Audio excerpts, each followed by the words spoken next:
Assalamualaikum warahmatullahi wabarakatuh. Selamat siang anak-anak Ibu. Sehat semuanya? Semoga kondisi anak-anak Ibu semua sehat walaupun kita masih dalam masa pandemi ya. Dan kalau ada yang sakit, mari kita sama-sama berdoa semoga teman-teman kita yang sakit segera diangkat penyakitnya dan dapat beraktivitas kembali di saat-saat ini, khususnya di bulan suci Ramadan. Anak-anak Ibu yang Ibu sayangi, hari ini kita melanjutkan perkuliahan kita dengan tema kesulitan belajar dan cara mengatasinya. Ibu-ibu yakin kamu pasti pernah mengalami kesulitan belajar, ya enggak? Baik di SMP, SD, SMP, SMA hingga saat ini perguruan tinggi pasti ada kesulitan belajar yang kamu rasakan dan kamu alami.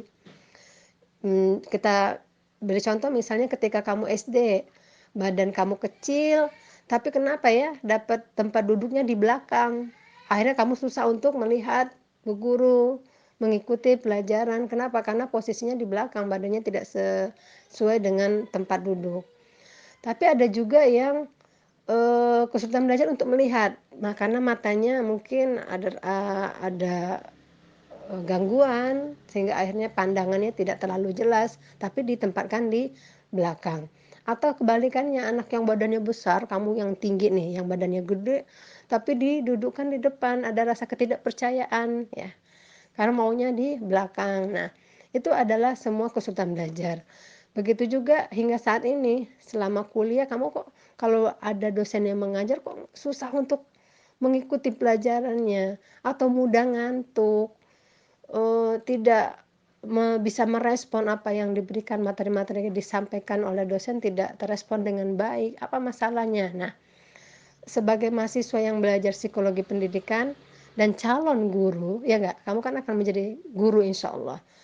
Itu harus mendiagnosa, harus tahu kesulitannya apa-apa saja yang sedang dirasakan atau yang dirasakan oleh adik-adik kamu atau keluarga kamu sehingga kamu tahu, oh dia kesulitannya membaca, oh dia kesulitannya mendengar. Nah, sebagai calon guru juga harus tahu bagaimana cara mengatasinya. Nah, di sini nanti Ibu akan sampaikan beberapa materi tentang kesulitan belajar dan cara mengatasinya, dan nanti akan ada Ibu sajikan satu tema atau satu soal untuk kamu diskusikan. Baik, berbicara tentang kesulitan belajar yang Ibu sampaikan tadi, semua anak pasti akan pernah mengalaminya. Jadi apa sih yang dimaksud dengan kesulitan belajar itu? Kesusahan ya? Kendala. Oke. Kesulitan belajar adalah sebuah proses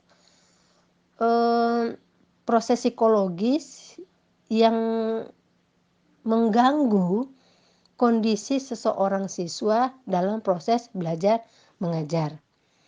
Jadi bahasa Inggrisnya kesulitan belajar itu dikatakan juga dengan learning disability. Ada 4 istilah dalam bahasa Inggris dan memiliki pemahaman yang sama tapi mungkin dengan contoh-contoh yang berbeda. Yaitu pertama adalah learning disorder. Kalau tadi learning disability itu adalah kesulitan atau ketidakmampuan belajar. Nah, learning disorder yaitu kondisi seorang siswa ketika mengalami proses belajar itu terganggu karena timbulnya respon yang bertentangan.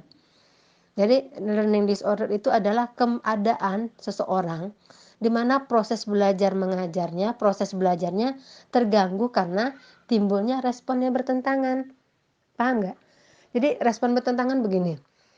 Ada seorang anak yang hobinya olahraga, yang senangnya badminton, senangnya voli, futsal, atau yang berhubungan dengan olah fisik.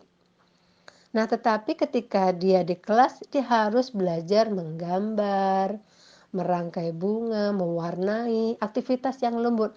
Nah, ini akan bertentangan dengan apa yang menjadi sebuah kebiasaan dia. Nah, ini respon yang bertentangan. Ini akan kesulitan. Anak-anak biasa gerak kasar, gerak cepat, harus duduk manis gitu ya. menggambar, mewarnai, disiplin, itu menjadi kendala. Akhirnya apa? Akhirnya akan terjadi kesulitan belajar. Nah, ini dikatakan dengan learning disorder. Yang kedua apa? Learning dysfunction. Apa itu learning dysfunction? Yaitu gejala di mana proses belajar yang dilakukan siswa tidak berfungsi dengan baik. Meskipun sebenarnya siswa tersebut tidak menunjukkan adanya subnormalisasi atau tidak normal. Dia sehat-sehat saja, tidak ada gangguan alat indera, tidak ada gangguan psikologisnya. Tetapi ada eh, ada kondisi yang membuat tidak berfungsinya psikologis dia dalam belajar. Contohnya apa? Contohnya begini, anak-anak yang badannya besar tadi, anak-anak yang badannya besar, tetapi dia tidak diajarkan, tidak dilatih untuk melakukan kegiatan-kegiatan yang eh, kegiatan-kegiatan berat, kegiatan-kegiatan kasar. Kalau misalnya tadi anak-anak yang contoh pertama kan anak-anak yang senang olahraga, yang suka mengangkat berat, alat-alat berat, kemudian banyak kegiatan fisik motor yang kuat. Tetapi kalau dia badan yang berat tapi tidak dilatih, tidak diajarkan untuk terbiasa dengan olahraga fisik yang kuat, nah ini akan menjadi susah. Dalam berolahraga misalnya ada pelajaran voli, badannya besar. Nah, bagi sebagian teman-teman kalau badannya gede, pasti dia ini ya, diharapkan menjadi tim pemain voli. Nah, ketika dia diapresiasi untuk menjadi tim pemain voli, ternyata dia tidak punya kemampuan untuk bermain voli, akhirnya dia menjadi malu, minder, ada kesulitan dalam belajar. Nah, oleh karena itu ini yang dikatakan dengan learning dysfunction.